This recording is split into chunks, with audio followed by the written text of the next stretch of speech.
નમસ્તે, મનીષ ગોરવાની, કમિશનર ગાંધીધામ.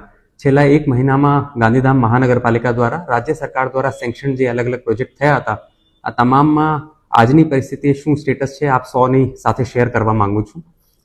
છેલ્લા એક મહિનામાં યુદ્ધના ધોરણે એસ્ટિમેટ તૈયાર કરી, તાંત્રિક વહીવટી મંજૂરીની સમગ્ર પ્રક્રિયા પૂર્ણ કરી, ટેન્ડરિંગની પ્રક્રિયા પૂર્ણ કરી, જે કામો વર્ક ઓર્ડર સુધી પહોંચ્યા છે, આ તમામ કામોની વિગત છે.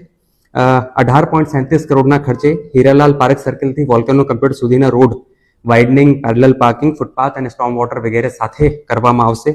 6 કરોડના ખર્ચે ટેગોર રોડથી ટીમ્સ કોલેજ સુધીના રોડની કામગીરી, 6 કરોડના ખર્ચે ટેગોર રોડથી ગુરુકુલ સ્કૂલ સુધી રમતગમત મેદાન સુધીના રોડની કામગીરી, 5 કરોડના ખર્ચે ઘોડા ચોકડી 4 રસ્તાથી વોર્ડ 1A ના પૂર્ણા સુધી લુણંગદેવ રોડની કામગીરી, લગભગ 1.5 કરોડના ખર્ચે ટાગોર રોડથી રામબાગ રોડ ગણપતિ માર્ગ સુધીના રોડની કામગીરી અને રૂપિયા 1 કરોડના ખર્ચે આંબેડકર રોડથી અર્જન મોલ સુધીના રોડની કામગીરી. આ તમામ કામોની સમગ્ર વહીવટી પ્રક્રિયા પૂર્ણ કરીને વર્ક ઓર્ડર ઇસ્યુ કરી દેવામાં આવ્યા છે અને ટૂંક જ સમયમાં આ કામો ચાલુ થશે. હવે સેકન્ડ સ્ટેપમાં જે કામોમાં એસ્ટિમેટ તૈયાર કરી, તાંત્રિક વહીવટી મંજૂરીની પ્રક્રિયા પૂર્ણ કરી, ટેન્ડર ઓનલાઈન કરી દેવામાં આવ્યા છે, આ કામોની વિગત છે.